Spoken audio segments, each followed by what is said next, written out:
Before he became the baddest man on the planet, Mike Tyson was a sensitive boy caring for a flock of birds. But how did the subtle act of caring for pigeons turn into the most fearsome defensive reflex in boxing history?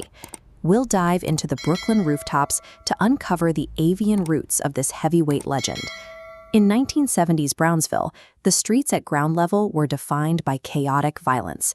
It was a neighborhood where survival meant staying invisible or fighting back. But 50 feet above the pavement, the atmosphere was entirely different.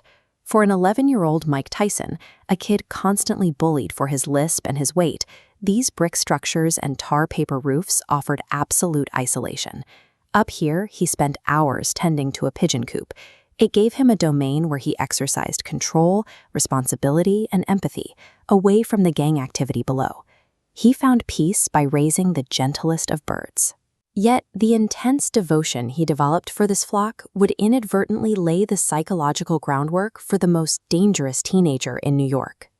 The turning point occurred when older kids from a neighboring area decided to raid Tyson's rooftop. A neighborhood bully named Gary Flowers grabbed Tyson's favorite bird. When Tyson pleaded for it back, Gary refused. Instead, he ripped the pigeon's head off right in front of him. Gary then slapped the devastated 11-year-old with the lifeless bird, smearing blood across his shirt. For Tyson, this was an absolute violation of the only safe space he possessed. His emotional circuit broke. Prodded by his friends, Tyson threw a punch for the very first time in his life. He didn't have technique, he just flailed wildly. But in that chaos of swinging fists, he beat the older boy down. Standing over the boy, Tyson found a new utility for his hands. The heavy hand of physical dominance became the only effective shield for his internal gentleness.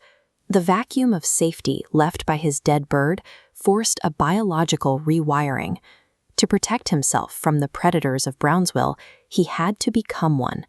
When targeted by a hawk, a pigeon relies on specific biological flight mechanics.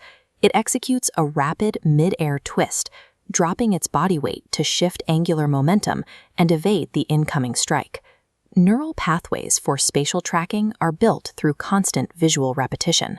By spending his adolescence predicting the sudden, erratic pivots of a flying flock, Tyson's brain was conditioning itself to process high-speed, unpredictable movement long before he ever put on gloves. Notice the trajectory on the left, a bird dipping in an angular arc. On the right, Tyson's peekaboo style mirrors this geometry. Dropping his center of gravity compresses his thigh muscles like a coiled spring, loading massive energy to launch an explosive counterattack. The terrifying ring movement that would later define his career was a prey animal's survival instinct, translated directly into human mechanics. Handling pigeons requires an incredibly soft touch. You have to cradle the wings without crushing them. But defending those same birds requires the capacity to inflict sudden, unhinged violence on anyone trying to break into the coop. Tyson brought this guardian mindset into his fights.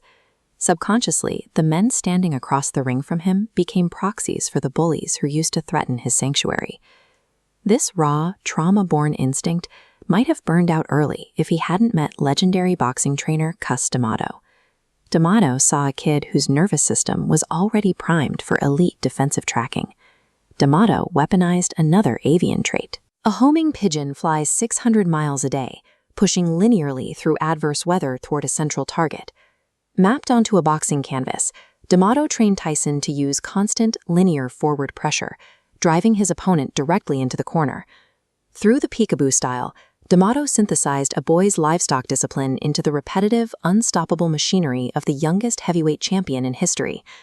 Today, the boxing career that made him a global icon is largely behind him, but the rooftop discipline remains. Tyson currently maintains flocks of hundreds, maybe thousands of pigeons across properties in California, Florida, and New York. The birds still follow him into the spotlight. During a 2024 sit-down interview ahead of his Netflix clash with Jake Paul, Paul gifted Tyson an expensive pigeon.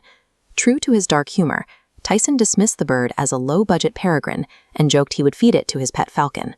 All jokes aside, his involvement in the rigorous, daily routine of competitive pigeon racing offers him a vital physiological grounding mechanism. It is a quiet, rhythmic counterweight to a life defined by intense public scrutiny and physical combat.